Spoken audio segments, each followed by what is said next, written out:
नमस्कार दोस्तों, स्वागत है आपका जनरल स्टडी अड्डा चैनल पर। आज हम घास के मैदान के बारे में पढ़ेंगे। उष्णकटिबंधीय घास और शीतोष्णकटिबंधीय घास के बारे में, और कौन कौन सी घास जो अलग अलग नाम होते हैं अलग अलग देशों में, उनके बारे में देखेंगे। यहाँ से प्रश्न ज़्यादातर बनते हैं, हर साल प्रतियोगी परीक्षाओं में आए हुए हैं। पीसीएस हो, आरओ हो, कई और भी एसएससी हो या कोई भी हो, यहाँ से प्रश्न बनने ही बनने होते हैं। तो चलिए देखते हैं आज हम इसके बारे में। इसमें दिया है घास के मैदान। घास भूमियों को दो वर्गों में विभाजित किया गया है। पहला है इसमें उष्णकटिबंधीय घास भूमियाँ। उष्णकटिबंधीय घास भूमियाँ जो हैं ये भूमध्य रेखा के दोनों तरफ उष्णकटिबंधीय क्षेत्र तक फैले होते हैं। यहाँ वनस्पतियाँ निम्न से मध्य वर्षा वाले क्षेत्रों में पैदा होती हैं। यहाँ घास काफ़ी ऊंची, लगभग 3 से 4 मीटर की ऊंचाई तक बढ़ सकती है। आगे देखते हैं।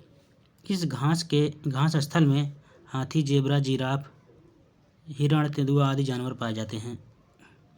तो इसे अलग अलग देशों में अलग अलग नाम से जाना जाता है।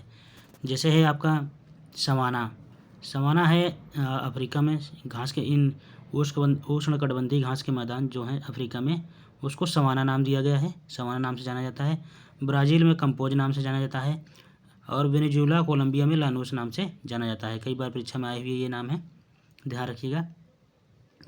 मिलान के लिए भी देता है। सवाना एक तरफ दे देगा, सवाना, कंपोज, लानोज एक तरफ दे देगा, और उससे दूसरे साइड में देश दे देंगे जो मिलान करना होता है। तो इस टाइप के प्रश्न यहाँ से बनते हैं। सबसे ज़्यादा इंपॉर्टेंट यही है कि आप इसको याद रखें, ये कौन से उष्णकटिबंधीय घास हैं, कौन से शीतोष्णकटिबंधीय घास हैं, इन दोनों को ध्यान रखना है। तो सवाना आपका अफ्रीका में, कंपोज ब्राज़ील में, लानोज वेनेजुएला व कोलंबिया में। आगे देखते हैं हम शीतोष्णकटिबंधीय घास भूमियों के बारे में। ये मध्य अक्षांशीय क्षेत्रों, महाद्वीपों के भीतरी भागों में पाए जाते हैं। यहाँ घास की छोटी एवं पौष्टिक होती है। शीतोष्ण प्रदेशों में सामान्यतः जंगली भैंस, बाइसन, एंटीलोप पाए जाते हैं। ये जानवर हैं शीतोष्णकटिबंधीय प्रदेशों में पाए जाते हैं। इसे निम्न नाम से जाना जाता है, जिसे अलग अलग देशों में अलग अलग नाम से, जैसे प्रेयरी संयुक्त राज्य अमेरिका व कनाडा में की घास भूमियों को कहा जाता है, वहाँ पर प्रेयरी। पंपास जो घास भूमियाँ हैं वो अर्जेंटीना में है।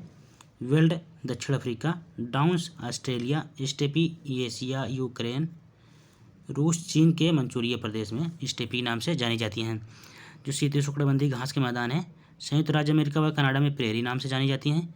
अर्जेंटीना में पंपास, दक्षिण अफ्रीका में वेल्ड, और ऑस्ट्रेलिया में डाउन्स, स्टेपी एशिया, यूक्रेन, रूस, चीन के मंचूरिया प्रदेश में जाने जाते हैं। तो ये जो आपकी घास भूमियाँ हैं, शीतोष्ण घास के ये मैदान, इनके नाम आप जरूर याद रखिएगा। और ये कौन से देश में किस नाम से जानी जाती हैं, ये यहीं से प्रश्न बनता है। यही इंपॉर्टेंट, सबसे ज़्यादा इंपॉर्टेंट यही फैक्ट है। और इसमें इसी तरह से आप ऊपर के उष्णकटिबंधीय घास के मैदान को याद रखेंगे। कोई भी परीक्षा आप उठा के देखेंगे, यहाँ से प्रश्न बनते ही बनते हैं। तो इस तरह से आज की ये हमारी क्लास थी, छोटी सी थी, और ये छोटा सा है लेकिन बहुत ही इंपॉर्टेंट फैक्ट है, तो हमने इसको आपको बताया। चलिए मिलते हैं अगली क्लास में एक नए टॉपिक के साथ। तब तक के लिए नमस्कार। लगातार आप लोग प्रैक्टिस करते रहिए, पढ़ते रहिए। एग्ज़ाम नवंबर दिसंबर में बहुत सारे लगे हुए हैं।